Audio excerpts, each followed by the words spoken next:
পথের দিশা। মহাগ্রন্থ কোরআনে হাকিমের সাথে মোতাল্লিকিন আমার প্রাণপ্রিয় এলাকাবাসী ভাইয়েরা, মুহতারামা পর্দার আড়ালের মা ও বোনেরা, আসসালামু আলাইকুম ওয়া রাহমাতুল্লাহ।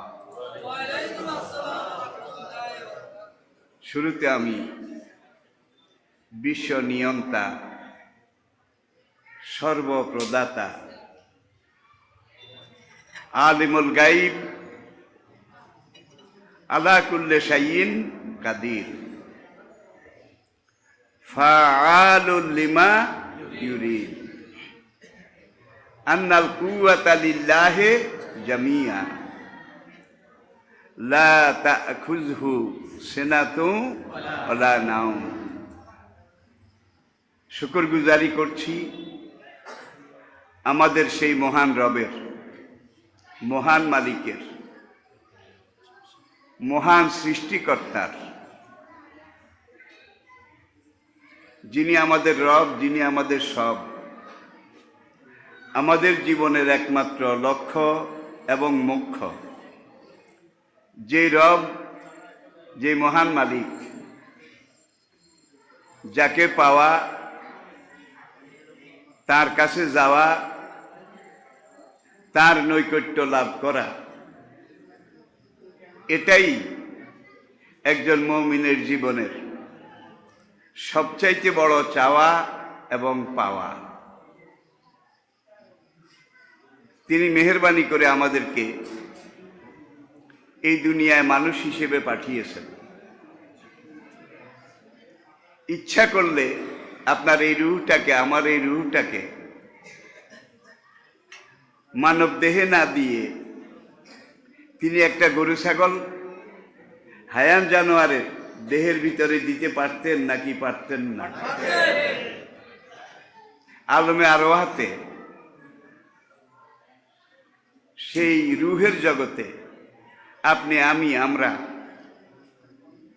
কেউ কোনো একজন জলে, স্থলে, গিরি কাননে, সাগর সৈকতে, মরু পারাবারে, অনন্ত বিশ্ব চরাচরে যেখানে যত কিছু আমি সৃষ্টি করেছি, সমস্ত সৃষ্টি জগৎকে আমি মানুষের তাবেদার, মানুষের গোলাম করে দিয়েছি। আসমান মানুষের গোলাম, জমিন মানুষের গোলাম, চাঁদ সূরজ মানুষের গোলাম, গ্রহ নক্ষত্র মানুষের গোলাম, আকাশ বাতাস মানুষের গোলাম, পশু পক্ষী মানুষের গোলাম, কীট পতঙ্গ মানুষের গোলাম, গাছপালা মানুষের গোলাম, পুরা সৃষ্টির সব কিছু মানুষের গোলাম। অসাক্ষারা লাকুম, সব কিছুকে আমি তোমাদের অনুগত, তোমাদের তাবেদার, তোমাদের ফরমাবরদার, হুকুমবরদার করে দিয়েছি। তাহলে দুনিয়ার সবকিছু মানুষের গোলাম। এবার বলুন তো, মানুষ কার গোলাম?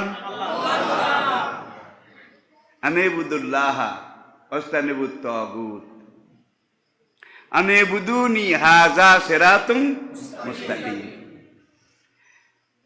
হে মানুষ, তুমি একমাত্র আমি রবের ইবাদত করবে, আমার হুকুম মানবে, আমার ইতাআত আনুগত্য করবে। তোমার দুনিয়াতেও কল্যাণ হবে, পরকাল আখিরাতেও নাজাত মিলে যাবে। ঠিক কিনা বলুন? তাহলে দুনিয়াতে শান্তি, অনন্ত পারলৌকিক জীবনে নাজাত এবং মুক্তি, এটা পাওয়ার জন্যে একটাই পথ, একটাই রাস্তা, সেটা হলো আল্লাহর ইবাদত করা। ওয়াস্তানিবুত তাগুত, আল্লাহর ইবাদতে কাউকে শরীক করা যাবে না। কোন তাগুত, কোন খোদাদ্রোহী, তাদের কাউকে আল্লাহর ইবাদতে শামিল করা যাবে না। কোন পীর সাহেবকে বোধা করা যাবে, দরবেশ সাহেবকে, আপনার এলাকার কোন বড় হুজুরকে, কোনো দরগা, কোনো মরা পীর, তাদের কাছে, কারো কাছে না। আবার দেখুন, মানুষ জর্জরিত দিশাহারা হয়ে কেউ বাবার দরবারে মান্নত করে, দরগার নামে সিন্নি দেয়, জীবন্ত বাবাকে সেজদা করে, মৃত পীর এবং তার দরগাকেও সেজদা করে না? করে। কিন্তু মানুষের, আপনার আমার, আমাদের খবর নেই। আপনার সবচেয়ে বড় পীর কিন্তু আপনার ঘরে। আল্লাহর পরে যিনি আপনার জন্য সবচেয়ে বড় পীরানে পীর দস্তগীর, যার দোয়া যদি আপনার জন্য করে, সন্তানের জন্য করে, টেলিগ্রামের আগে সেই দোয়া আল্লাহ পাকের আরশে আজিমে পৌঁছে যায়। প্রথম হলো মায়ের দোয়া, তারপরে হলো বাবার দোয়া। ওয়াসাইনাল ইনসানা বিওয়ালিদাইহি, মানুষকে আমি বলেছি তারা যেন আনিশকুরুলি ওয়া ওয়ালিদাইক, প্রথমে আমি আল্লাহ শুকরগুজারি করবে, তারপরে তার মায়ের, তারপরে তার মায়ের, তারপরে তার মায়ের, তারপরে তার বাবার। আমি ইচ্ছা করি মায়ের কথাটা 3 বার বলেছি। মায়ের অধিকার যতটুকুন, বাবার অধিকার তার 3 ভাগের 1 ভাগ। সন্তানের উপরে পিতার অধিকার যতটুকুন, মায়ের অধিকার, মায়ের পাওনা তার 3 গুণ। এক সাহাবী এসে আরজ করলেন, ইয়া রাসূলুল্লাহ, আমি আল্লাহর পরে কার শুকরগুজারি করব? আল্লাহর পরে কার হুকুম, কার কথা মানব? নবীজি জবাবে বললেন, তোমার মায়ের। সাহাবী আবার আরজ করলেন, তারপরে কার? নবীজি এবারও বললেন, তোমার মায়ের। সাহাবী আবারও আরজ করলেন, তারপরে কার? তৃতীয়বার, শেষের বারে নবীজি বললেন, তোমার মায়ের। সাহাবী চতুর্থবার যখন আরজ করলেন, তারপরে কে? নবীজি বলেছেন, তারপরে তোমার বাবার। আল্লাহু আকবার, কত সুন্দর ব্যাখ্যা। তা শুন, আমরা এই দুনিয়াতে আল্লাহর শ্রেষ্ঠতম সৃষ্টি, আল্লাহ পাকের সবচাইতে বুদ্ধিমান সৃষ্টি। ওয়ানাফসিন ওয়া মা সাওয়াহা ফাআলহামাহা ফুজুরাহা ওয়া তাকওয়াহা। একটা উদাহরণ নেন শুধু। গরু আপনার, শিম ক্ষেতটাও আপনার। এখন এই গরুকে সকালবেলা গোয়ালঘর থেকে বের করে রশিটা গুটিয়ে আপনার ডাল ক্ষেত, শিম ক্ষেত, সেখানে নিয়ে ক্ষেতের আইলে গরুটার কানের কাছে মুখ নিয়ে ভালো করে ওকে বুঝান, রে তুই আমার গরু, আমি তোর মালিক, এই ডাল ক্ষেত আমার, আমি মালিক বাঁচলে তো তুই গরু বাঁচবি, আমি ডালগুলো খাবো, তোকে খড়ভুসিগুলো খাওয়াবো। এই ক্ষেতের ডাল গাছ খাওয়া, শিম গাছ খাওয়া তোর জন্য কবিরা গুনাহ, মাকরুহ তাহরিমি। ছাগলকেও বলেন, গরুকেও বলেন, খবরদার এখানে একটা কামড়ও দিবি না, তোরও ক্ষতি হবে, তোর মালিকেরও ক্ষতি হবে। ওয়াজের সুরে বলেন না, ইয়া আইয়ুহাল গরু হাজিহি জিরাতি লা তাকুল মিনহা শাইয়ান হাজিহি হারামুন লাক। ভালো করে ওর কানের কাছে গিয়ে এইভাবে বুঝিয়ে টুজিয়ে রশিটা খুলে দেন। গরু বোধহয় খাবে না, খাবে না বোধহয়। এত ওয়াজ কারে করলেন? গরু বলে এত ওয়াজ নসিহত, আপন পর, জায়েজ না জায়েজ, বিধি নিষেধ, হারাম হালাল, লাভ ক্ষতি, এগুলো আমার নিদানে নাই, পুঁথিতে নাই, পাজিতে নাই, সাইকোলজিতে নাই। আমার জীবনের সমস্যা একটা, সেটা হলো পেট সমস্যা। এই পেট ভরার জন্য সামনে যেটা পাই আমি সেটাই খাই। ছাগলের দিকে তাকান, আপনার প্রতিবেশীর শিম গাছের কাছে নিয়ে গেছেন, বললেন ছাগল খবরদার, এই মাঠের সব ঘাস তুই খাবি, কিন্তু আমার প্রতিবেশীর এই শিম গাছে ভুলেও কামড় দিবি না।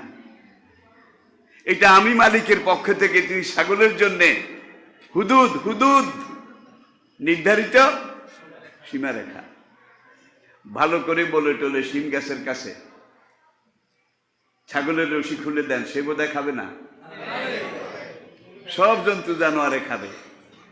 মালিকের নিষেধ কি আদেশ কি এগুলো তাদের জীবনে নাই, ঠিক কিনা বলেন?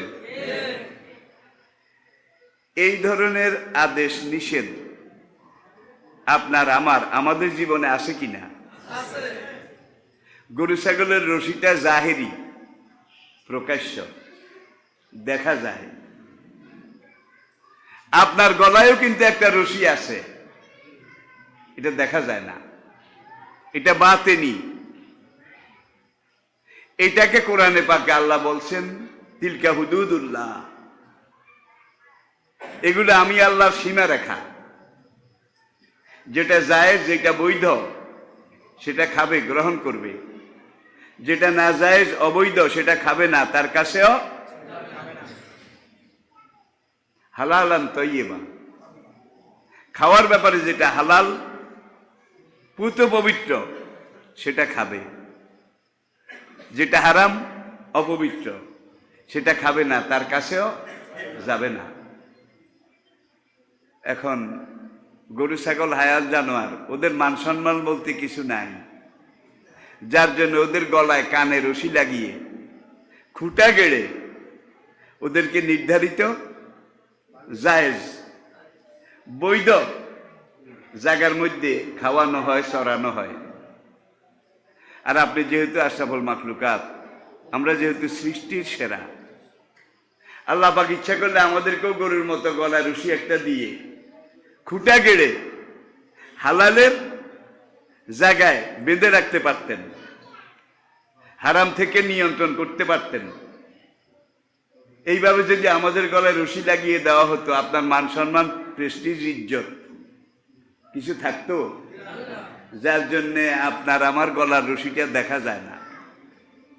শরীয়তের রশি, ধর্মের খুঁটা, বিবেকের মুগুর, এইটা দিয়ে জায়েজ না জায়েজ এই দুইটার মাঝখানে আল্লাহ পাক আপনাকে বেঁধে রেখেছেন। যদি আপনি আল্লাহর দেওয়াই হুদুদ এটা মেনে চলেন, তাহলে আল্লাহ নূরের তৈরি ফেরেশতার চাইতেও আপনার আমার সম্মান বেশি। নূরের তৈরি ফেরেশতারাও আপনাকে আমাকে সেজদা করবে। ফেরেশতারা সারা জীবন বেচারারা খেটে মরতেছে, খেটে যে সেজদার মধ্যে আছে সে অনন্তকাল সেজদার মধ্যেই আছে। যেই ফেরেশতা রুকুর মধ্যে লক্ষ লক্ষ বছর রুকু অবস্থায় আছে, যে তাসবির মধ্যে সে তাসবিহ অবস্থায় আছে অনন্তকাল, কিন্তু আল্লাহ কয় তোদের নসিবে পাস নাই, যতই খেটে মরিস তোদের নসিবে ফেরেশতাদের রোজা পাস আছে। কি? গরু নিজের খেত খেয়েছে, ছাগল নিজের প্রতিবেশীর শিম গাছ খেয়েছে, গরুর আমল নামায় বোধহয় কবিরা গুনাহ লেখা হয়েছে, আমল নামাই নাই। কি? ওদের আমল নামা বলতে কিছু নাই। ফেরেশতা তারা গুনাহ করতে জানে না, আল্লাহর নির্দেশের বাইরে এক পশম ওরা যায় না, যেতে পারে না, যেতে সক্ষম নয়। আল্লাহ পাক তাদেরকে যে সীমা রেখা দিয়ে দিয়েছে ওটার ভিতরেই থাকে। কিন্তু মানুষ, আশরাফুল মাখলুকাত মানুষ, আপনি, আমি, আমরা, আমাদেরকে আল্লাহ এই পৃথিবীতে উন্মুক্তভাবে ছেড়ে দিয়েছেন। শরীয়তের রশি, দ্বীনের হুকুম আহকাম আমাদের বিবেকের মধ্যে তিনি দিয়েছেন। গরু নিজের ক্ষেত খেয়েছে, কিন্তু আপনার ঘরের সামনে একটা পেঁপে গাছ আপনি লাগিয়েছেন। মনে করেন আমি আপনার বন্ধু, খুব আপনজন। একদিন দুপুরের পরে আপনার বাড়ি গেলাম, চা নাস্তা করলাম। বের হয়ে আসার সময় দেখি যে পেঁপে গাছটার মধ্যে এক এক পেঁপে 3-4 কেজি, প্রত্যেকটা ডোগায় ডোগায় পেঁপে। আমি একবার তাকিয়ে আবির্ভূত হয়ে গেলাম, ভাই আলহামদুলিল্লাহ, এটা কে লাগিয়েছে? আপনি বলেন আমি নিজে, আবার বুক দেখায় আমি নিজে। আমি বললাম আলহামদুলিল্লাহ, আপনার কিসমত ভালো, হাতে যশ আছে, আপনি লাগিয়েছেন। আচ্ছা, আপনি তো আমার নিতান্ত আপন বন্ধু, আপনজন। এই ছুরিটা নেন, আমি আপনার কাছে অনুরোধ করি, হাত জোড় করি, আপনার লাগানো এই পেঁপে গাছটা এই ছুরিটা দিয়ে আপনি আমাকে খুশি করার জন্য গোড়া দিয়ে কেটে ফেলেন। আমি তেল 1.5 মণ যদি মালিশ করি, আপনি বোধহয় রাজি হবেন কি? গরু কিন্তু নিজের খাত খাইছে, আপনি নিজের পেঁপে গাছ কাটেন না। এই পার্থক্য এটা। আপনি আপন পর, লাভ ক্ষতি, কল্যাণ অকল্যাণ, জান্নাত জাহান্নাম, মুক্তি এবং শাস্তি, এটা বুঝার মতো অনুভূতি আল্লাহ আপনাকে দিয়েছেন। গরু ছাগল তাদেরকে দেয় নাই। ফেরেশতাদেরও কোনো আমল নামা নাই, যাকে যে হুকুম করেছেন সেইভাবে আছে, অনন্তকাল থাকবে। ওয়ানাফসিন ওয়া মা সাওয়াহা ফাআলহামাহা ফুজুরাহা ওয়া তাকওয়াহা কাদ আফলাহা মান যাক্কাহা ওয়া কাদ খাবা মান দাসসাহা। কি সুন্দর, কত সূক্ষ্ম ফিলোসফি। মানুষ শ্রেষ্ঠ জীব, সুন্দর জীব, আশরাফুল মাখলুকাত, কিন্তু মানুষকে আল্লাহ 2টা জিনিস দিয়েছেন। গরুকে শুধু একটা, ফেরেশতাদেরকে একটা, মানুষকে 2টা। একটা হলো নেক আমল করার যোগ্যতা, আর একটা হলো খারাপ কাজ করার যোগ্যতা। দোনোটাই দিয়েছেন, একটা নেগেটিভ আর একটা পজিটিভ। এখন আপনি যদি কাদ আফলাহা মান যাক্কাহা, আপনার নেগেটিভ যেটা, পাপ যেটা, নিষেধ যেটা, সেটাকে দমাতে হবে, সেটাকে কন্ট্রোল করতে হবে। আর যেটা পজিটিভ, আল্লাহ রাসূলের নির্দেশিত, সেটাকে গ্রহণ করতে হবে। তাহলে আপনাকে দেখা যায় নেক আমল যদি করতে হয়, তাহলে বদ আমলকে দমাতে হবে, নিয়ন্ত্রণ করতে হবে, কন্ট্রোল করতে হবে। আপনি যদি এইটা করতে পারেন, আমরা পারি, তাহলেই আমরা মানুষ, তাহলেই আমরা আশরাফুল মাখলুকাত। আমরা যে সৃষ্টির সেরা সুন্দর সৃষ্টি, এর মর্যাদা, এটা রক্ষা করার জন্য আমাদেরকে আল্লাহর নির্দেশ, রাসূলের আদর্শ, তরিকা, এই পথে চলা দরকার নাকি দরকার না? এটা জানার জন্য, এটা শেখার জন্য মহান রব্বুল আলামিন আমাদের কাছে জীবনের সংবিধান একটা পাঠিয়েছেন। এটা হলো আমাদের কনস্টিটিউশন, এটা হলো মানুষের জীবনের সংবিধান, গঠনতন্ত্র।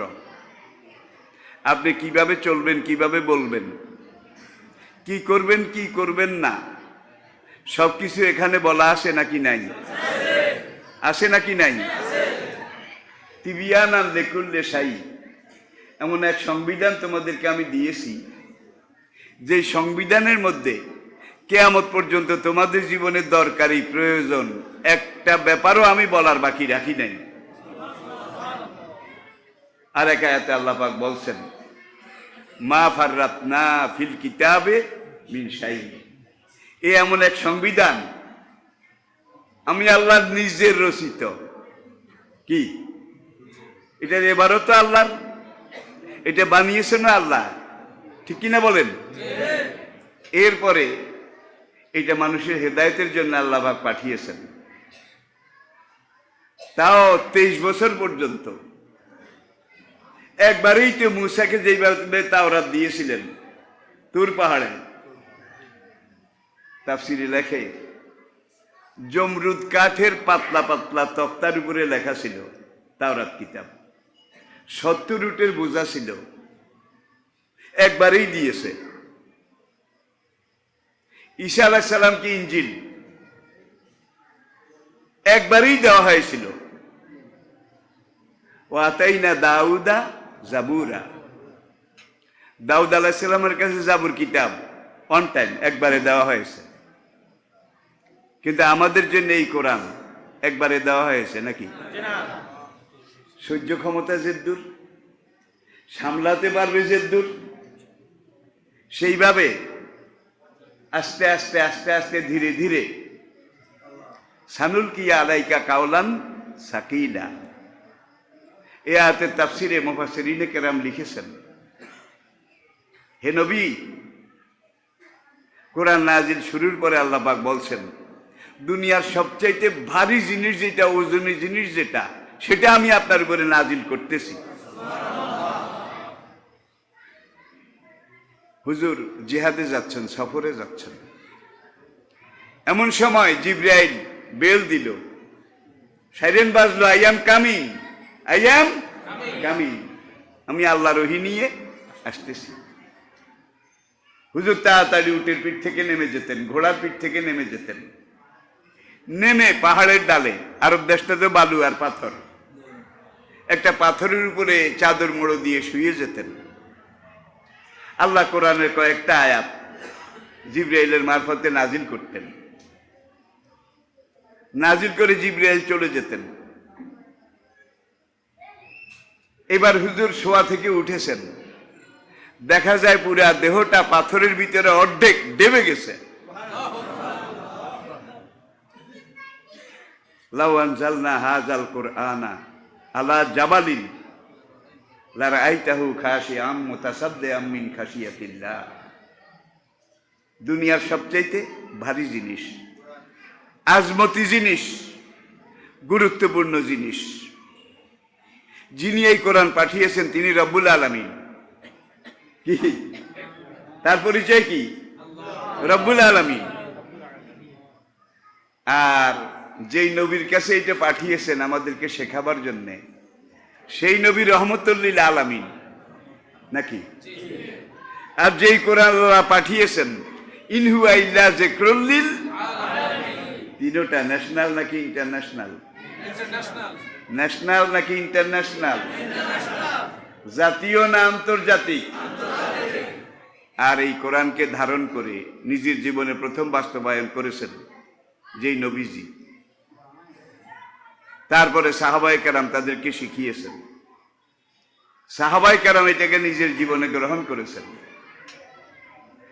আর এই কোরআন নাজিলের আগে এই সাহাবায়ে কেরাম তারা কেউ মদ খেতেন, কি মূর্তি পূজা করতেন, আগর মগর উল্টা সিধা সব কাজ করতেন।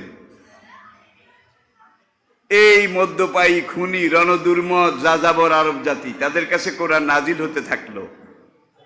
নবী তাদেরকে কোরআন শিখাতে থাকলেন। শিখতে শিখতে এমন এক পর্যায়ে আসলো যেই জাতিটা দুনিয়ার সবচাইতে খারাপ ছিল, অধপতিত ছিল, সেই জাতিটা দুনিয়ার সবচাইতে আদর্শবান জাতি, আদর্শ জাতি। নাকি আসমান থেকে নতুন কিছু পাঠাইছে? এই মানুষ এরাই। কিন্তু এই কোরআন এমন মানুষ বানায় যে মানুষ আল্লাহ পাকের কাছে সবচাইতে বেশি প্রিয়। সেভাবে আল্লাহর প্রিয় বান্দা আমরা হতে চাই নাকি চাই না? আসুন, বলতে গেলে তো সারা রাত বললেও কুল কিনারা পাওয়া যাবে না। দুনিয়ার সকল দেশ যত বড় হোক, সকল মহাদেশ যত বিশাল হোক, তার একটা সীমানা আছে নাকি?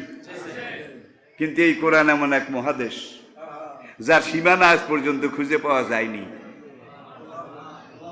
দুনিয়ার মহাসাগর যত গভীর হোক, যত বিশাল হোক, তারও একটা সীমানা আছে। কোরআনকে যদি মহাসাগর বলেন, কোরআন এমন মহাসমুদ্র যার সীমানা, গভীরতা আজ পর্যন্ত খুঁজে পাওয়া যায়নি। এই কোরআনকে যদি কোনো কথার সাথে তুলনা করেন, কথা, দুনিয়ার যেই কোনো কথা যত লম্বা হোক যত দীর্ঘ হোক তার একটা শেষ আছে। কোরআন এমন কথা যার শেষ নাই, অনন্ত, অফুরন্ত, কালজয়ী, চিরন্তন। এখন এই কোরআন, এটা শিক্ষা দরকার আছে নাকি নাই? একমাত্র এই কোরআন মানুষকে এমন মানুষ বানিয়েছে যে মানুষেরা পুরা দুনিয়াকে চ্যালেঞ্জ করে ইবাদত বলুন, বন্দেগী বলুন, তাকওয়া বলুন, পরহেজগারি বলুন, বীরত্ব বলুন, শিক্ষা দীক্ষা, তাহজিব, তামাদ্দুন, কালচার, সিভিলাইজেশন, যে দিক থেকে আপনি টালি করবেন, যে সাহাবারা কোরআন গ্রহণ করেছিলেন, শিখেছিলেন, কোরআন অনুযায়ী চলেছিলেন, কয়েক বছর পরে এই সাহাবারা পুরা দুনিয়াকে চ্যালেঞ্জ করেছিলেন। পুরা দুনিয়া সাহাবাদের পায়ের নিচে এসে গিয়েছিল, নাকি যায় নাই? মুসলমান যতদিন কোরআনকে নিয়েছিল, পুরো পরে 500 বছর, 500 বছর, যেটাকে বলা হয় ইসলামের সোনালী যুগ, সোনালী যুগ। সেই যুগটার দিকে তাকান না। আজকে দুনিয়াতে কত সেনাপতি আমরা দেখলাম, কিন্তু কোরআন এমন সেনাপতি তৈরি করেছে খালিদ ইবনে ওলীদ, তার মতো আরেকজন দুনিয়ার কোন মিলিটারি একাডেমি খালিদের মতো একজন জেনারেল তৈরি করেছে বলেন? আবু ওবায়দার মতো, সাদ ইবনে আবু আক্কাসের মতো যেসব সেনাপতি এই কোরআন বানিয়েছে, রাসূল তাদেরকে কোরআন অনুযায়ী ট্রেনিং দিয়েছেন। রাসূল ছিলেন সিও, কমান্ডিং অফিসার, আর এই কোরআনটা ছিল সিলেবাস। পুরা দুনিয়াকে চ্যালেঞ্জ করে, মন্থর করে দেখা গেল মুসলমান দুনিয়ার সবার উপরে ছিল। আজকে পশ্চিমী দুনিয়া তারা কোরআন থেকে নিয়ে ল্যাটিন ভাষায় প্রথম অনুবাদ করেছিল অমুসলিমরা, তারপরে ইংরেজি ভাষায় অনুবাদ করেছিল, করে করে তারা আজকে সবার উপরে চলে গেছে। তারা কোরআনের উপরে কিন্তু আমল করে না, কিন্তু কোরআন থেকে ফায়দা নেয়, আমল করে না। কিন্তু মুসলমান একদিকে আমল করেছে, আরেকদিকে ফায়দাও নিয়েছে। আজকের পশ্চিমী দুনিয়া স্বীকার করে সবাই যে আমাদের আজকে জ্ঞান বিজ্ঞান উন্নতি সবকিছুর পিছনে ইসলামের 500 বছরের সোনালী ইতিহাস, এটাই আমাদের একমাত্র পথ প্রদর্শক, রাহবার এখন এবং রাহনুমা, সেখান থেকে আমরা নিয়েছি। ধীরে ধীরে মুসলমান কোরআন থেকে দূরে সরে গেছে, নাকি? যেতে যেতে আজকে আমরা শত যোজন দূরে সরে গিয়েছি। কোরআন থেকে যত দূরে সরে গিয়েছি, আমাদের জমিদারি, তালুকদারি সব বেচতে বেচতে বেচতে বেচতে দেশের সবচেয়ে ধনী পাটোয়ারি আজকে সড়ুয়া হাডারি। কি আমি কি বুঝাতে পেরেছি? তাহলে আমরা আবারও যদি কোরআনের কাছে ফিরে আসতে পারি, পুরা দুনিয়া আমাদের পায়ের তলে চলে আসবে ইনশাআল্লাহ। আর যদি কোরআনের কাছে ফিরে আসতে না পারি, একবার যাব ইহুদিদের কাছে, ফুটবলের মতো লাথি মারবে। যাব নাসারাদের কাছে, তারা বলের মতো লাথি মারবে। আবার যাই ইহুদিদের কাছে, তারা বলের মতো লাথি মারবে। আজকে মুসলমান জাতিকে দিয়ে অমুসলিম বেঈমানরা ফুটবল খেলাচ্ছে। আরব দেশগুলোর দিকে তাকান, আরবের প্রধান দেশ, উল্লেখযোগ্য দেশ, আমি নাম বলছি না, তাদের বন্ধুত্ব আজকে মুসলমানের সাথে নয়। কাদের সাথে? কাদের সাথে? ইয়া আইয়ুহাল্লাযীনা আমানু লা তাত্তাখিযুল ইহুদা ওয়ান নাসারা আউলিয়া। ইহুদ খ্রিস্টান তাদেরকে বন্ধু মনে করো না। বাযুহুম আউলিয়া ও বাদ, তারা পরস্পরের বন্ধু, কিন্তু মুসলমান আর ইসলামের দুশ্মনীর ব্যাপারে তারা সব এক। আজ থেকে কয়েক বছর আগে বার্মা 12-13 লক্ষ মুসলমান, তাদেরকে আগুনে পুড়ে হত্যা করে ধ্বংসযজ্ঞ চালিয়ে আমাদের কাঁধে উঠাই দিয়েছে। আমাদের পাশের যেই দেশটা, তাদের সাথে আমার কেউ বলে রুহের সম্পর্ক, কেউ বলে আত্মার সম্পর্ক, কেউ বলে স্বামী স্ত্রীর সম্পর্ক। কিন্তু আমাদের গাড়ে যে 12 লক্ষ ইহুদি বর্মিজ মুসলমান উঠাই দিয়েছে, এত বড় বন্ধু, এত দিকের বন্ধু, কিন্তু আজ পর্যন্ত বন্ধু আমাদের পক্ষে একটা কথাও বলে নাই। বলেছে কার পক্ষে? যারা আমাদেরকে মেরেছে, বার্মার পক্ষে। ঠিক না বে ঠিক? আবার দেখুন কোরআন কি বলছে। মুসলমান কোনোদিন মুশরিকের সাথে বন্ধুত্বও করতে পারে না, অমুসলমানের সাথে কোনো চুক্তিও করতে পারে না। কারণ তাদের বন্ধুত্বেরও কোনো দাম নাই, ওয়াদারও কোনো দাম নাই, চুক্তিরও কোনো দাম নাই। তারা চুক্তি করে তাদের স্বার্থের জন্যে, তারা চুক্তি করে শুধু নেওয়ার জন্যে, দেওয়ার জন্য কোনো চুক্তি করে না। ঠিক না বে ঠিক?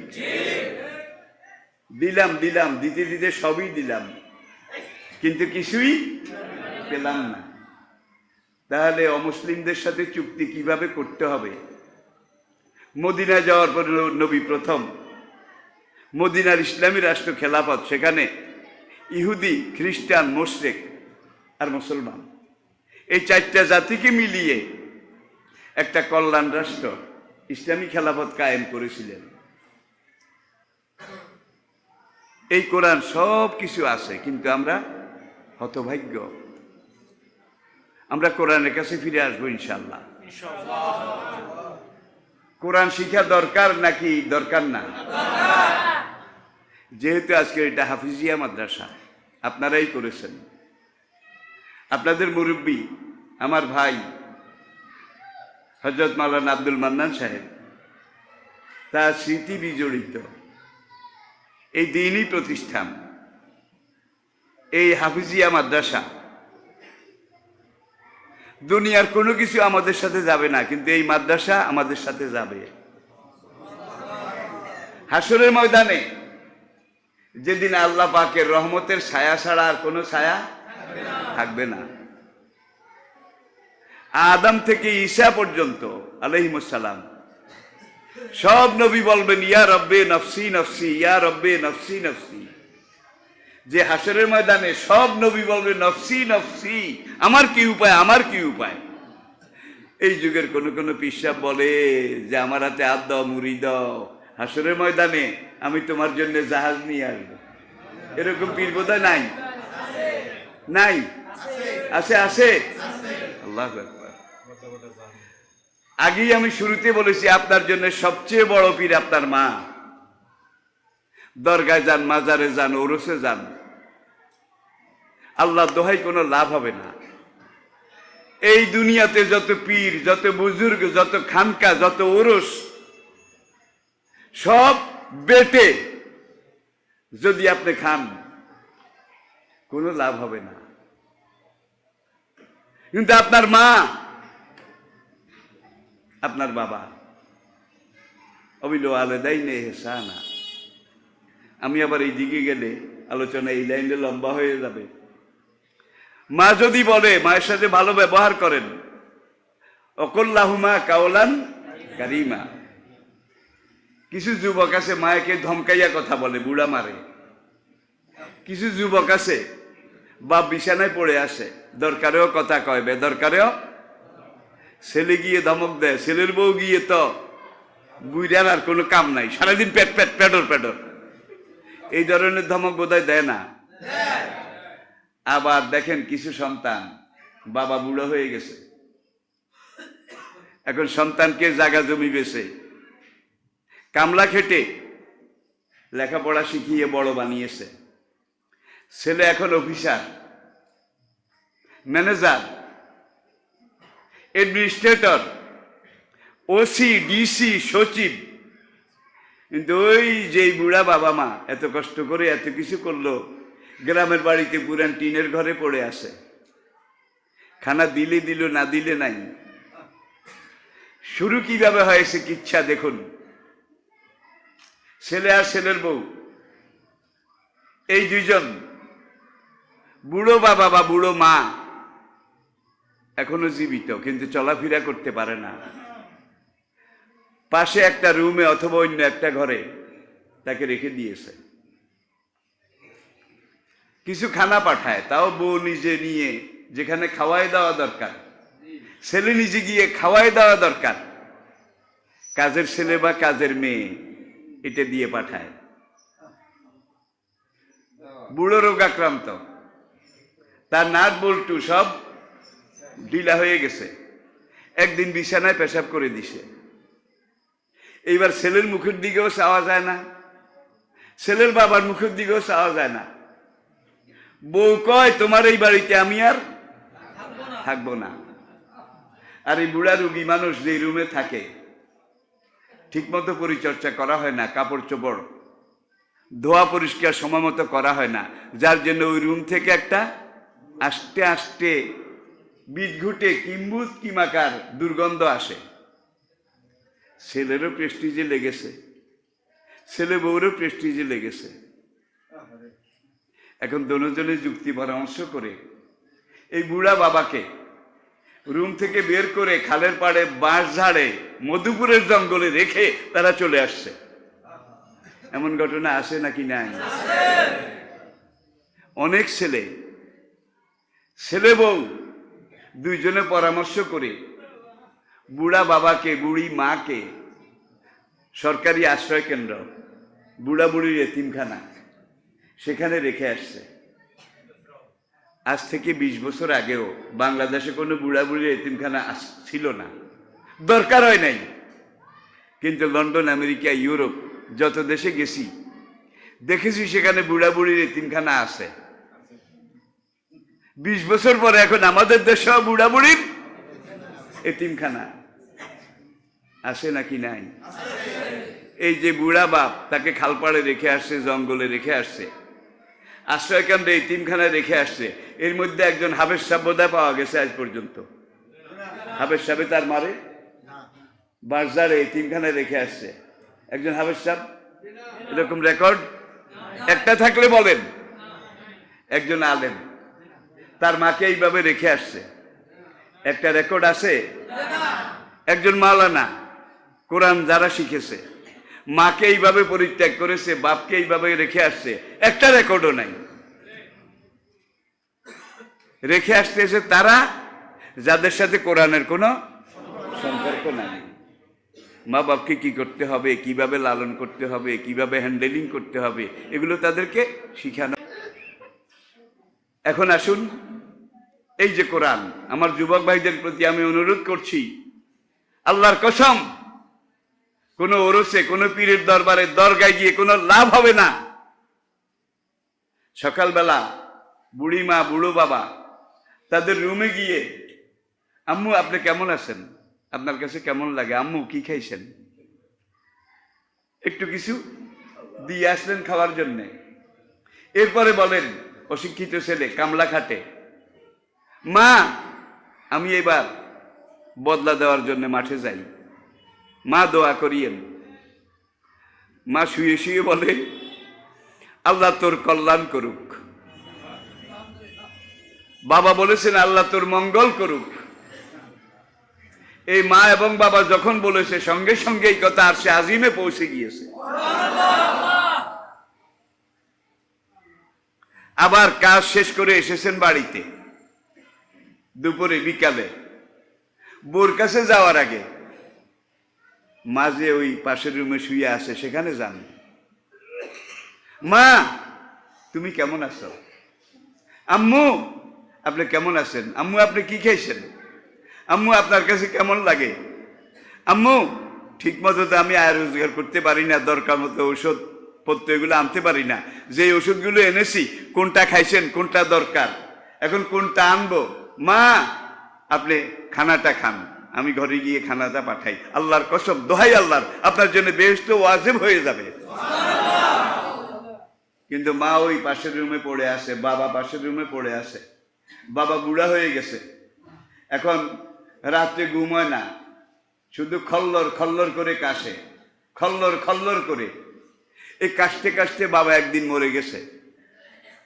পরের দিন ছেলেও কান্দে, ছেলের বউও কান্দে, শুধু কান্দে। প্রতিবেশীরাকে এইভাবে কাঁদছো কেন?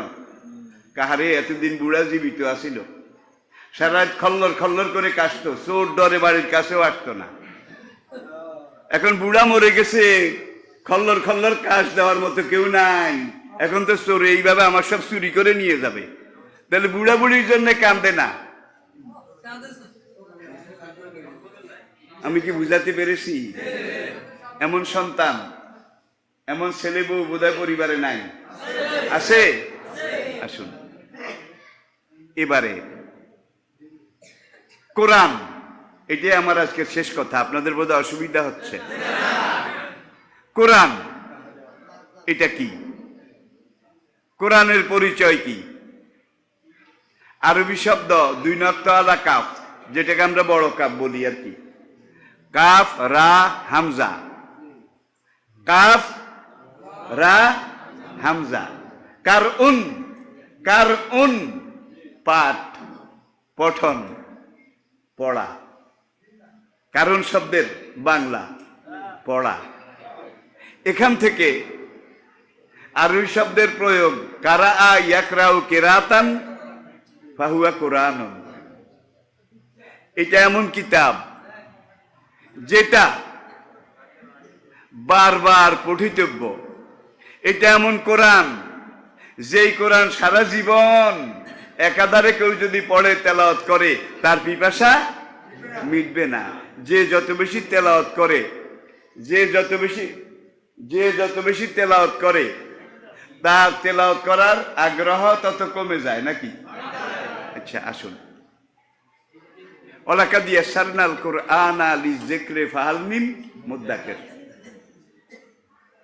এই কোরআন যারা মুখস্থ করতে চায়, হেফজ করতে চায়, তাদের জন্য এই কোরআন হেফজ করা আমি আল্লাহ সবচাইতে সহজ করে দিয়েছি। আবার দেখুন, নাহনু নাযালনা যিকরা ওয়া ইন্না লাহু লাহাফিজুন। এই কোরআন আমি নাজিল করেছি, আর রোজ কিয়ামত পর্যন্ত এই কোরআনকে হেফাজত করার দায়িত্ব আমি আল্লাহ রাব্বুল আলামিন আমার হাতে রেখেছি। আর শুরুতে বলছিলাম সবচেয়ে ভারী জিনিস কোনটা? এই কোরআন পাহাড়ের উপরে নাজিল করলে পাহাড় খাশিয়াম মুতাসাদ্দিয়াম মিন খাশিয়াতিল্লাহ। আল্লাহ পাহাড়কে বললেন, আসমানকে বললেন, জমিনকে বললেন, সবাই কান্না শুরু করলো, পারবো না, পারবো না, এই কোরআনের ভার আমরা বহন করতে পারবো না। ও হামালাহাল ইনসান।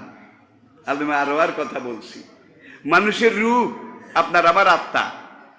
আল্লাহ পাকের আরশে আজিমে সেখানে গিয়ে বলল, রব্বুল আলামিন এই কোরআন কি?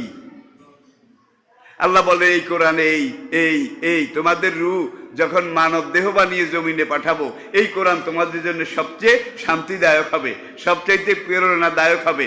ইনহুয়া ইল্লা যিকরুল লিল আলামিন। নয় কোরআন বরং বিশ্ব মানবের চেতনা বাণী, চেতনা বাণী, যিকরুল লিল আলামিন। এখন মানুষের আত্মা, মানুষের রূহ, ও হামালাহাল ইনসান, খেয়াল করেন, মানুষের আত্মা, আপনার রূহ, আমার রূহ, সেখানে গিয়ে আল্লাহ পাকের আরশে আজিমের নিচে গিয়ে বলে, রব্বুল আলামিন আমার মাথায় দাও, আমার মাথায় দাও। আল্লাহকে পাগলের মাথা খারাপ। পাহাড় সাহস করলো না, আসমান সাহস করলো না, জমিন। আর তুমি মানুষ দুনিয়াতে যাবে, খোলেকাল ইনসানু যঈফা। আমার সৃষ্টির মধ্যে সবচেয়ে দুর্বল, শরীরে শক্তি নাই 100 ডাক, আর বহন করতে চায় 1,00,000 কোটি টন। তুমি পারবা না, আল্লাহ দেয় না। মানুষের রূহ আরো কান্দে, আরো কান্দে, কানতে কানতে এমন এক পর্যায়ে সৃষ্টি হলো, আরশ কুরসি লৌহ কলম, সেখানে একটা জলজলা প্রকম্পন শুরু হয়ে গেল মানুষের রূহের কান্নায়, রোনাজারিতে। এখন আল্লাহ বললেন, পারবে না, পারবে না। কয় না পারবো, না পারবো, দাও দাও। আপনার কাঁঠাল গাছ নাই, ছেলে একটা আছে 2.5-3 বছরের, আষাঢ় মাস, নতুন কাঁঠাল বাজারে এসেছে, আপনি বাজারে যান, ছেলে বলল, আব্বু আমার জন্য একটা কাঁঠাল আনো, বলে না? এখন আপনি বাজারে গেছেন, তরি তরকারি আগর মগর সব কিনে এইবার একটা কাঁঠাল কিনলেন, একবারে বড় কিনে, এইটাও আপনার টুকরির মধ্যে, ব্যাগের মধ্যে, বস্তার মধ্যে ঢুকাইলেন, ওজন হয়ে গেল 40 কেজি, সব মিলাইয়া মাথায় নিতে পারেন না। দোকানদারকে বলেন, ভাই একটু মাথায় তুলে দাও। বাজার থেকে বের হয়েছেন, কদ্দূর যাওয়ার পরে এইবার নিঃশ্বাসের আওয়াজ শোনা যায়, ফ্যাস ফ্যাস ফ্যাস, নিঃশ্বাস ফেলতে পারেন না। এরকম কষ্ট বোধ হয় না? যখন বুকে ফ্যাস ফ্যাস শুরু হয়েছে, টন টন ছিনছিন শুরু হয়েছে, তখন ওই ছেলেটা যে বলছে, আব্বু আমার জন্য একটা কাঁঠাল আনিও, হাসতে হাসতে বলছে, ছেলের চেহারাটা এখানে টেলিভিশনে দেখা গেছে নাকি দেখা যায় নাই? দেখা গেছে নাকি যায় নাই? যে ছেলে এইভাবে বলেছে, আজকে একটু কষ্ট হবে, কাঁঠালের ওজনটা অতিরিক্ত। এখন ছেলের চেহারা যখন এখানে দেখা গেছে, সন্তান বাৎসল্যে, সন্তানের মায়ায় বুকের টনটনি ভালো হয়ে গেছে নাকি যায় নাই? এবার বাড়ির দিকে আসতেছেন, সময় পেরিয়ে যাচ্ছে, সোনার ছেলেও কিন্তু বসা নাই, আরো 2-1 সঙ্গে নিয়ে বাড়ির দরজায় গিয়ে পাহারা দেয় যে আব্বুকে কাঁঠাল আনতে বলেছি, দেখি কখন কাঁঠাল নিয়ে আসে। এরকম বোধ হয় না? হয় হয়।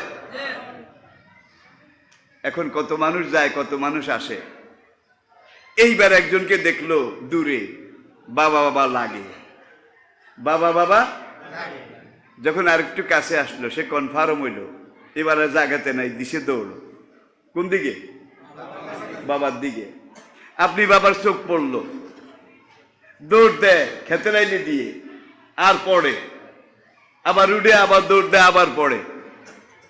এই অবস্থা দেখে এখন বাবাও দৌড় দেওয়া শুরু করেছে আপনার দিকে। বাবা কেন দৌড় দেয়? আপনার কষ্টের কিছু ভাগ, তাহলে তার দৌড়, রাস্তা কম হবে এই জন্যে। এইবার পুত্র পিতা সামনাসামনি, প্রথমেই জিজ্ঞেস করে, আব্বু আমার কাঁঠাল আনছো? কহ কোথায়? এই তো আমার মাথায়। কাব্বু আমার মাথায় দাও, আমার মাথায় দাও। সে যে এইটা মাথায় নিতে পারবে না, 30-40 কেজি, এইটাও বোঝে না। তারপরেও কাঁঠালের মায়ায় আমার মাথায় দাও, আমার মাথায় দাও। কিন্তু সে যে বহন করতে পারবে না, এটা আপনি বুঝেন। আপনি বলেন, আব্বু তোর জন্যই তো, তুই তো আমার সব, তুই ভাঙবি, তুই খাবি, তুই বিলাবি, বাড়িতে চল। কয় না, আমার মাথায় দাও। কয়েকবার এইভাবে বায়না ধরার পর আপনি যখন দিলেন না, কায় তুই আমার পিছে পিছে আয়, চল বাড়িতে গিয়ে ভাঙবি, খাবি।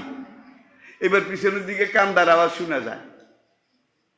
আপনি এই বোঝা নিয়ে মাথা ঘুরাইয়া দেখেন ক্ষেতের আইলে শুইছে, কাম দেয়ার কয় বাড়িতেও যাব না, তোমার কাঁঠালও খাবো না। বলেছি আমার কাঁঠাল আমার মাথায় দাও। তুমি যখন দিলেই না, বাবা তোমার এই কাঁঠাল খাওয়া খাওয়ার মধ্যে আমি নাই। আপনার এখানে স্নেহ সমুদ্র, সন্তান বাৎসল্য আবার জোয়ার আসলো, উদ্বেলিত হলো, তুই খুশি হবি, তুই হাসবি। এই জন্য এই বুড়া বয়সে এত কষ্ট করে বুক টন টন ছিনছিন করে কাঁঠাল নিয়ে আসলাম, আর তুই এখন রাস্তায় শুয়ে শুয়ে কান্দস, আমি বাবা সহ্য করতে পারি না। ফিরে আসলেন, আব্বু উডো উডো, ধরো কাঁঠাল নাও। এবার উঠছে, আগেই বলছে 2.5-3 বছর বয়স। কয় ধর তোর কাঁঠাল নে, টুকরি নে, বস্তা নে, কয় দাও আব্বু দাও। কিন্তু আপনি বুঝেন পারবে না, এটা মাথায় দিলে সে একবারে হাড্ডি টাড্ডি সহ গোলে হালুয়া ভর্তা হয়ে যাবে। কিন্তু সে মাথায় না নিয়ে ছাড়বেই না। শ্যাম রাখি না কুল রাখি। এইবার কাব্বু ধরো, এবার উঠছে, চোখে পানি, কাব্বু দাও, আতুড়াইছে। এইবার টুকরি মাথায় লাগাইছে অথবা বস্তা লাগিয়ে তারপরে বলে, আব্বু মাথায় লইছ? কহ আব্বু লইছি। পারবি? কহ পারি। বাড়ির দিকে আট। এখন আব্বু পারস? কই তো পারি। ইমানদারি বলেন, সব ওজন কার হাতে? কার হাতে? আর ওই সোনার ছেলে মনে করছে আমি মাথায় করে নিয়ে যাই। একটা উদাহরণ দিলাম মাত্র। এই কোরআন, এইটা কত কোটি কোটি কোটি অনন্ত কোটি টন কাওলান সাকিলা, দুর্বল মানুষ বহন করতে পারবে না। তারপরে আলমে আরো হাতে আপনার আমার আমাদের রুগিয়ে ওই গড়াগড়ি করে, কান্দাকাটি করে, আমার মাথায় দাও, আমার মাথায় দাও। আল্লাহ বুঝতে পারবে না। নবী যেখানে পাথরে গেড়ে গেছেন নাকি, পারবে না। এখন মানুষের এই কান্না দেখে আল্লাহ পাকের রহমতের দরিয়ায় জোয়ার এসেছে। আল্লাহ বলে কান্দিস না, উঠ উঠ, ধর ল। এবার মানুষের রূহ উঠে দাঁড়িয়েছে, রব্বুল আলামিন দাও দাও, ধর ধর ল ল। এখন এই কোরআন নিয়ে দুনিয়ার দিকে আসবে, কিন্তু আল্লাহ জানে এই ভার যদি ছেড়ে দেওয়া হয় তাইলে সে ভর্তা হয়ে যাবে। আমি এই কোরআন নাজিল করেছি, ইন্না লাহু লাহাফিজুন। ঠিক আছে, কিয়ামত পর্যন্ত বংশ পরম্পরায় তোরা বহন করতে পারবি না, যার জন্য নিজ দিয়ে একটু মাথা লাগাইয়া রাখ, ওই ছোট বাচ্চাটার মতো। আর পুরা দায় দায়িত্ব, পুরা ওজন ভার আমি রব আমার হাতে রাখলাম।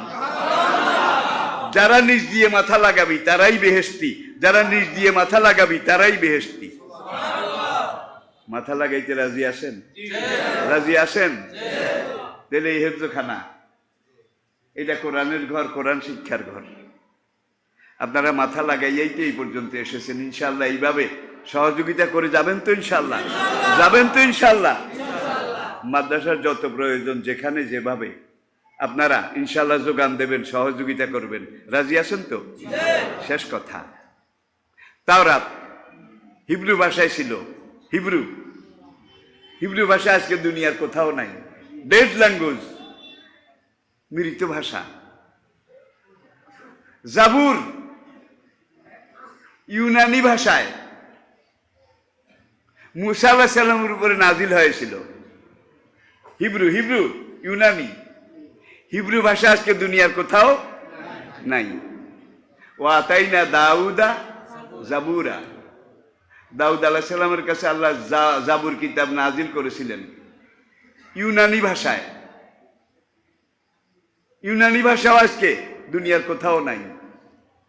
আর কোরআন আল্লাহ আমাদের নবীজির উপরে আমাদের জন্য নাজিল করেছেন বেলেসানিন আরাবিয়্যিম মুবিন, স্বচ্ছ ঝরঝরে মিষ্টি, স্বচ্ছ ঝরঝরে মিষ্টি প্রাঞ্জল আরবি ভাষায়। আর এই কোরআন তেলাওয়াত করা সহজ, মুখস্থ করতে চাইলে মুখস্থ করা সহজ, একবার মুখস্থ করলে মরণ পর্যন্ত স্মরণ রাখাও সহজ। আর যে একবার মুখস্থ করেছে, শিখেছে, ইন্না লাহু লাহাফিজুন, আল্লাহকে তার কলবের মধ্যে মরণ পর্যন্ত এটাকে হেফাজত করার দায়িত্ব আমি আমার হাতে নিয়ে গেছি। আলহামদুলিল্লাহ সূরা, 5 ওয়াক্ত নামাজ যেসব ভাই পড়েন, আলহামদুলিল্লাহ সূরা ফাতিহা প্রথম সূরা দৈনিক কয়বার পড়েন? হ্যাঁ, কি কয়? 5 বার। ফরজে লাগে, ওয়াজিবে লাগে না? বেতেরে, সুন্নতে, ওয়াজিবে, চাশতে, আওয়াবিনে, তাহাজ্জুদে, ইশরাকে, লা সালাতা ইল্লা বিফাতিহাতিল কিতাব। সূরা ফাতিহা না পড়লে তো নামাজই হবে না।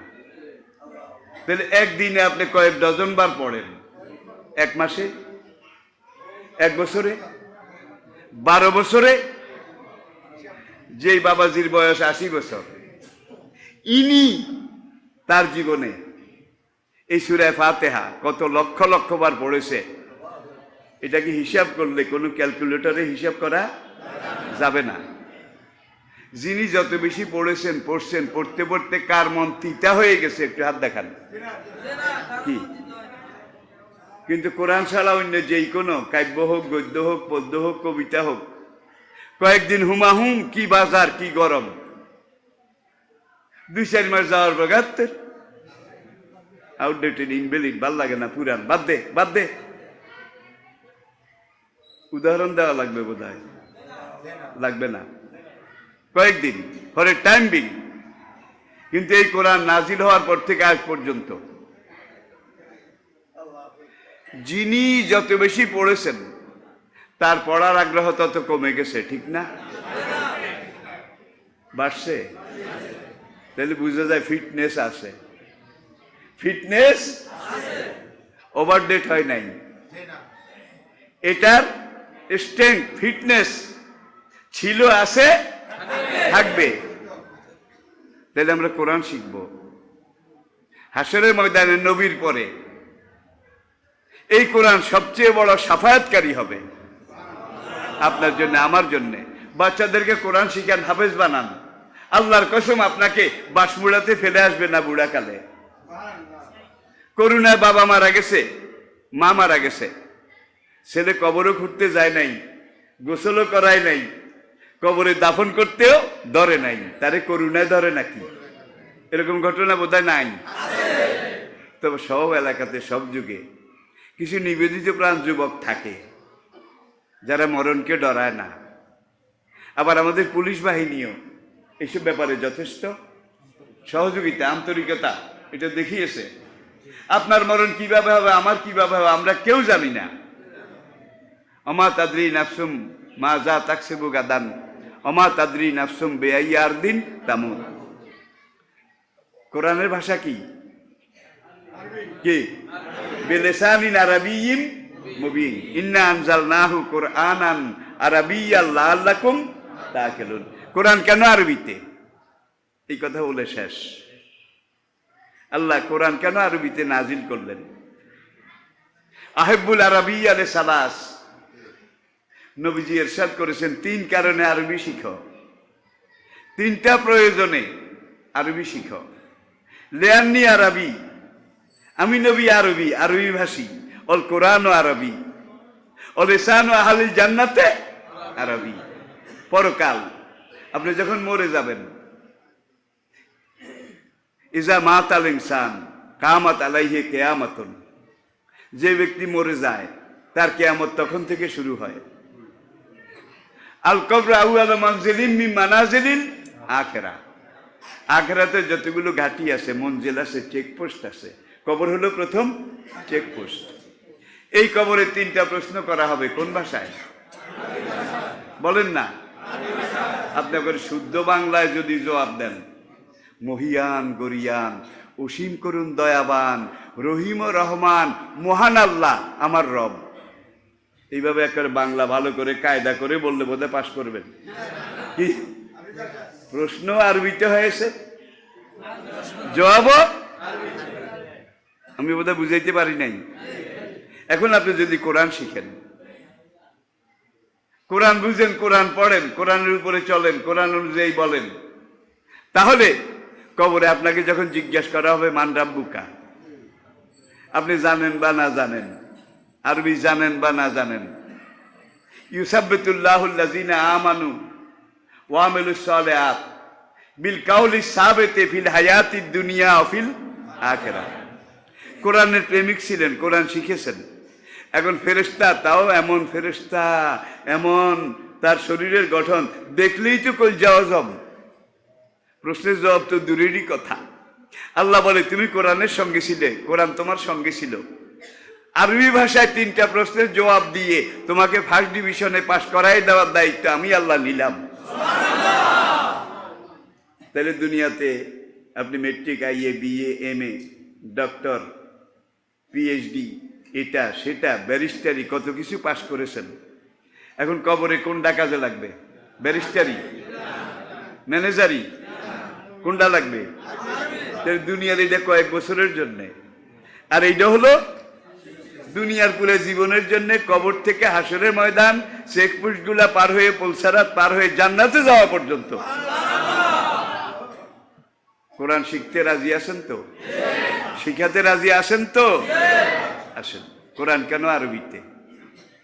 অসুবিধা হয় ভাই? অবস্থা বেশি জুইতেন না। সামনে মাহফিল, যেইভাবে করুণা, আবার আদৌ হবে কিনা, কতটুকুন সম্ভব হবে? আজকেও তো আপনারা সীমিত। যদি মাইকিং করতেন, পোস্টারিং করতেন, পাবলিসিটি করতেন, এই মসজিদ তো দূরের কথা, এই পুরা এলাকার মধ্যে মানুষ জায়গা দিতে পারতেন না। ঠিক কিনা বলেন? এটা করে কোন মাসিয়ে খবর দিছে জিজ্ঞান, আমি তো কারো করে চিনি না। আমি যে জুমা পড়াই মসজিদে, সেখানে এত এত ক্যামেরা আসে, মুসল্লিরা শুধু কয় হুজুরে দেয়া যায় না, হুজুরে দেয়া যায় না। তাহলে বোঝা যায় কোরআনের হক কথার মার্কেট আগেও আসিল, এখনো মার্কেট আছে। এটা মার্কেট আউট হয় নাই, এটার আদর কদর গ্রহণযোগ্যতা সব যুগে ছিল। কেন? এটা এমন এক কিতাব আল্লাহ নিজে রচনা করেছেন, লহে মাহফুজে আগে লিখেছেন, বাল হুয়া কুরআনুম মাজিদ ফি লাউহিম মাহফুজ।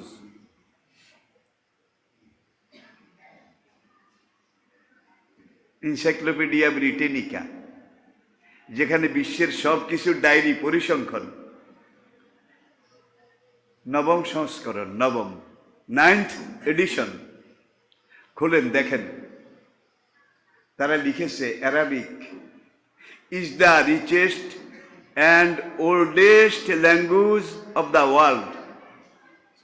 সবচাইতে পুরানো, প্রাচীন এবং সবচাইতে সমৃদ্ধ, সমৃদ্ধ বুঝেন তো, ধনী, ধনী।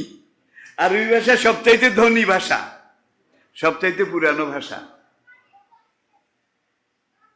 নূহ আলাইহিস সালাম তার জমানায় এই জমিনের উপরে একটা পাপী জনপদ, সেটাকে আল্লাহ ধ্বংস করেছেন, আপনারা জানেন। শুধু যারা ঈমান এনেছিল তারা নৌকায় নবী নূহের সাথে আল্লাহ তাদেরকে বাঁচিয়েছেন। নূহ আলাইহিস সালামের নৌকায় রক্ষা পাওয়া তার পরবর্তী জেনারেশন, বংশধর, 2 জন মানুষ ছিল। কোন বর্ণনায় 70 জন মোট, কোন বর্ণনায় আর একটু বেশি, কোনটা আর একটু কম। এর মধ্যে 2 জন মানুষ ওই নৌকায় উঠে ইমানদার হিসাবে নবী নূহের সাথে নাজাত পেয়েছে, ডুবে মরে নাই। একজনের নাম ছিল আরাব, আরেকজনের নাম ছিল জোরহম, মনে রাখবেন। একজনের নাম আরাব, আরেকজনের নাম জোরহম। নৌকা যখন জুদি পাহাড়ে গিয়ে লাগলো, কোরআনের কথা, জুদি, তখন নৌকা থেকে সবাই বের হয়ে এই আরাব যে লোকটা ইমানদার, নৌকাতে রক্ষা পেয়েছেন, তিনি বর্তমান সৌদি আরব আর ইয়ামান এই দুইটার মাঝখানে একটা জায়গায় এসে প্রথম বসতি স্থাপন করেছিলেন। তার নাম থেকে আরব, আরবি এই নাম, এই ভাষা দুনিয়াতে সৃষ্টি হয়েছে।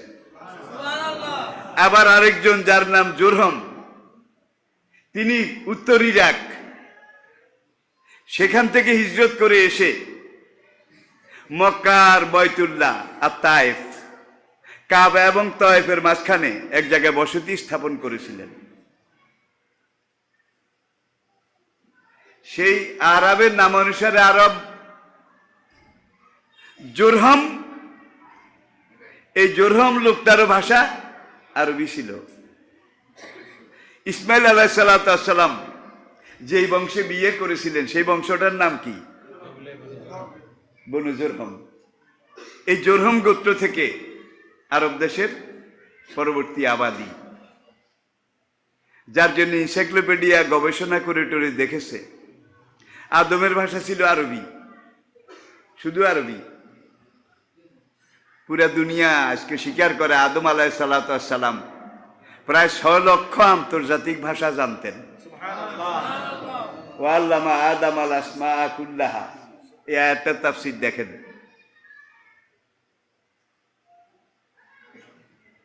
তাহলে এই যে কোরআন আরবিতে নাজিল হয়েছে, দেখেন আরবি ভাষাটা কত ধনী, কত রিচ, কত সমৃদ্ধ। Richest and oldest language of the world. সে এই কথা যদি আমরা বলি, তাহলে সে যদি পুরুষ হয়, তাহলে সে সামনে ব্র্যাকেটে লিখতে হবে কি? পুরুষ, নাকি? আর সে যদি মহিলা হয়, তাইলে সে লেখে সামনে কি লেখা লাগবে? মহিলা। আরবিতে এত টানা পড়লেন, এত গ্যাঞ্জাম নাই। সে হুয়া, হুয়া বললে কি বুঝা যাবে? হেতে, হেতে নোয়াখাইলা কথা। আর হিয়া কি? ব্র্যাকেটে হেতে আর হেতি লেখা লাগবে না, ভাষাটাই এত সমৃদ্ধ। কা, কা যদি পুরুষ হয় তুমি, কা। আর যদি মহিলা হয় কে? হেতিরা, হেতিরা। এখন তাহারা যদি মহিলা হয় তাহলে মহিলা ব্র্যাকেটে লেখা লাগবে। ইংরেজি ভাষায় হইলে সি, তাহারা সি, সব মহিলা হয়, হি নয়। কিন্তু আরবিতে এত টানা নেই, জোড়া তালি লাগে না। হুন্না, হুন্না, কাকুমাকুম কেকুমা কুন্না। দেখেন জমির সর্বনাম এত ব্যাপক, দুনিয়ার অন্য কোনো ভাষায় নাই। একটা উদাহরণ মাত্র দিয়ে আমি শেষ করছি। আরব দেশ শুরু থেকে এখন পর্যন্ত উট আর খেজুর, আর উট আর খেজুর এই দুইটা জিনিসের উপরেই কিন্তু ইসলামী আন্দোলন দাঁড়িয়েছে।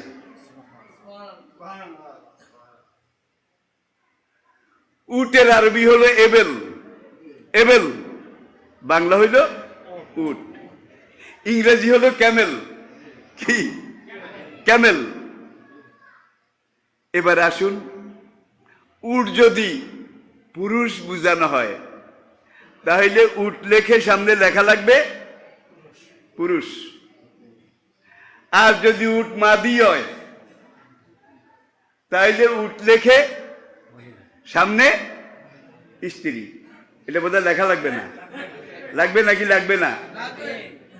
দেখেন, এবেল উট জাতি, উট জাতি যেমন গরু। এখন উট যদি পুরুষ উট হয়, জামালন, কি জামালন, সামনে আর হেতে হেতি বোধহয় লেখা লাগবে, পুরুষ স্ত্রী বোধহয় লেখা লাগবে, জোড়া তালি দারুদার বোধহয় করা লাগবে। আচ্ছা আসুন, তাহলে পুরুষ উট জামালন, আর উট যদি নারী হয় তাহলে না কাতন। ব্র্যাকেটে মাদিটা দিয়ে লেখার দরকার নাই, না কাতনেই বোঝা যায় কি স্ত্রী উট। জামালনে বোঝা যায় কি পুরুষ উট। এরপরে আসেন, একটা উটনি 10 বছরের অন্তঃসত্ত্বা, এই বাচ্চা দেবে দেবে অবস্থা। এটাকে যদি আপনি বুঝাইতে চান তাহলে ইংরেজিতে লিখতে হবে the camel, the lady, lady camel, fully conceived for 10 month. এমন নারী উটনি যেটা 10 বছরের পরিপূর্ণ কন্যাকা, গর্ভবতী, 10 মাস পরিপূর্ণ গর্ভবতী।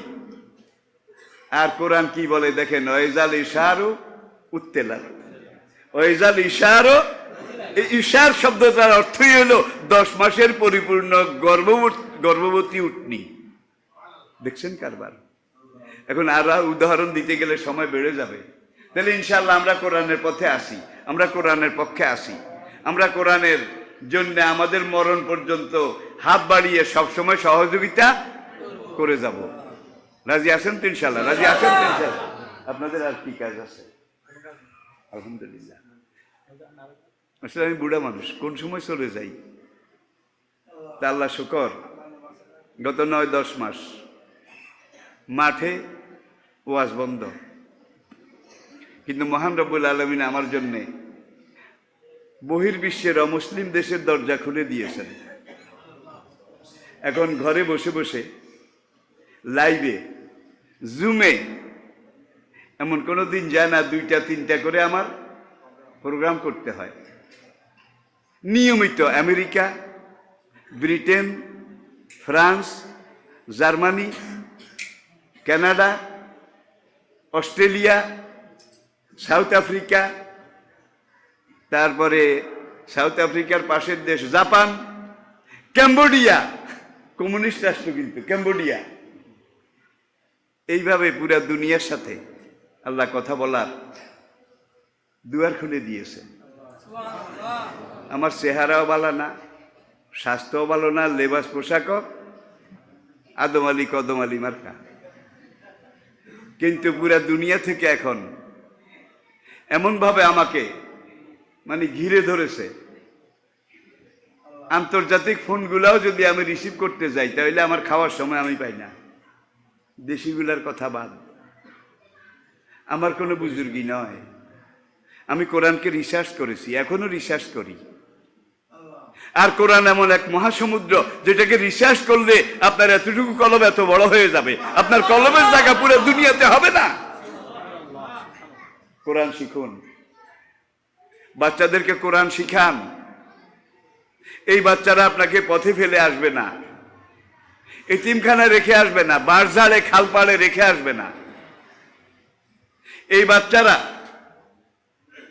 মরণ পর্যন্ত আপনার সাথে ভালো ব্যবহার করবে। আর যদি কোরআন না শিখান, দুনিয়াবি কত বড় বিদ্যা, এই কত রকমের কিছু হয়েছে, কিন্তু মা বাবার কোনো খবর নাই। জ্যৈষ্ঠ মাস আম পেকে গেছে, আরে বুড়া বাবা মা বাড়িতে, আর ছেলে তো সচিব, ছেলে তো ডিসি, ওসি, ম্যানেজার, অ্যাডমিনিস্ট্রেটর। এখন বুড়া বুড়ি একজন আরেকজনের পরামর্শ করে, আরে ওই গ্যাসের আম কত মিষ্টি, নাতি নাতনি আছে, কেমনে কিছু আম বস্তার মধ্যে ঢাকাতে নিয়ে, পরনে পুরে বড়া, মুখে দাড়ি, এখন লিফটের দুয়ারে গেছে। মস্করা বাপের, মস্করা বুঝেন, মস্করা বাপের বড় স্যার। এখন সেই 14 তলা গিয়ে লিফটে এখন দিয়েছে, লিফট নেন, সে বস্তাটা টেনে বের করে দিয়েছে। আগে যোগাযোগে জেনেছে এই 14 তলার এত নম্বর, নম্বরে গিয়ে বুড়িয়া একাতে বস্তা টানে, কলিং বেল টিপ দিছে। এখন ভিতর থেকে দারোয়ান বাইরে, এই মিয়া তোমার বাড়ি কোথায়? কারণ লেবাসে পোশাকে এত বড় সারের আব্বার মতো লাগে না, উলেও না। দারোয়ানে শুধু বেচারারে খাচ্ছে, এই বুড়িয়া কি পাগল না ছাগল, এখানে আসছো কেন? অমুক। কোথায়? ও বড় স্যার, তার এসি রুমে আছে। আমি বড় স্যারের কাছে আইসি, স্যারের একটু জানাও। এখন দারোয়ান গেছে, স্যারের জানায় এই আকৃতির, মুখে চাপ দাড়ি, পাকা দাড়ি, জামা একটা একেবারে খুনখুনে, লুঙ্গি একটা পরা তাও ময়লা, মনে হয় যেন 2-4 মাসে ধোয় নাই। বস্তা একটার মধ্যে কি জানি আছে, এগুলো নিয়ে আসছে। এখন সে লোকটা আপনার সাথে দেখা করতে চায়। লোকটা বুড়ার নামও বলে দিয়েছে, আমার নাম এই, আমি স্যারের কাছে আসছি। এখন স্যারে দারোয়ানরে কয়, বুড়ারে লিফটে ঢুকাই আবার নিচে নামাই দে। কোন বুড়া? আমার বাড়ির কাজকর্ম করে এই বুড়া। ঠিক যে লেখাপড়া মানুষকে মানুষ বানায়, সেই লেখাপড়া এখানে আছে। এইটা বাদ দিয়ে যত বড় যত ডিগ্রি নেন, আল্লাহর কসম আধুনিক সেকুলার উচ্চশিক্ষিত হতে পারে, কিন্তু মানুষ হতে পারে না। যার জন্য আজকে আমাদের সমাজটা মানুষের সমাজ নাই, আমাদের সংসারটা অমানুষ, দানবের সংসার হয়ে গেছে। যত ধর্ষণ হচ্ছে, জাহিলিয়াতে বোধহয় এত ধর্ষণ ছিল। কোন একটা কুত্তা, সবচেয়ে ঘৃণিত একটা পুরুষ কুত্তা, কোন একটা নাবালিকা কুত্তির বাচ্চা, নাবালিকা কুত্তির বাচ্চারে ধর্ষণ করেছে, এরকম একটা রেকর্ড বাইর করেন। কি নাবালিকা কুত্তির বাচ্চারে বড় কুত্তা ধর্ষণ করেছে, একটা রেকর্ড দেখান না। কিন্তু আশরাফুল মাখলুকাত মানুষ, কোরআন যদি না বুঝে, না শিখে, কোরআনের জগতে না ঢুকে, এরা নাবালিকা ধর্ষণ করে। একটা গাভীন সাগী সে যখন গর্ভবতী হয়ে গেছে, কোনো পাঠা তার কাছে যায় না। নাও শি ইজ ক্যারিং, এখন সে কনসিভ অবস্থায় গর্ভবতী, এখন তার সাথে এই কাজ করা যাবে না। কুত্তাও করে না, গরু ছাগলও করে না, কিন্তু আশরাফুল মাখলুকাত মানুষ, তারা বোধহয় করে না। এটা কি কোরআন বলছে? উলাইকা কাল আনাম বাল হুম। কোরআন যদি ভিতরে না ঢুকাও, তাহলে হায়ান হবে না, শিয়াল কুত্তা হবে না, তার চাইতে জঘন্য, আরো নিচে, আরো মারাত্মক হবে।